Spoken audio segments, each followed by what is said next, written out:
El balance de la construcción europea se puede resumir en dos hechos fundamentales. Uno es que han dado a la Unión Europea el Premio Nobel de la Paz porque ha cambiado la historia de este continente, y lo segundo es que vamos a unas elecciones entre 28 países y 500 millones de ciudadanos al cumplirse el centenario del comienzo de la primera gran guerra civil europea, de la Primera Guerra Mundial. Y yo creo que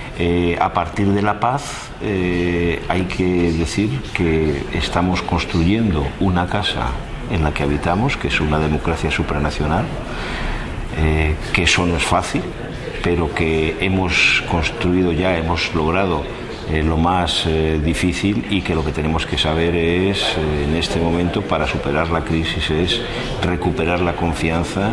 y conseguir pues una Unión Europea que pueda hacer frente a la globalización en lo político y en lo económico, y ese es nuestro gran desafío.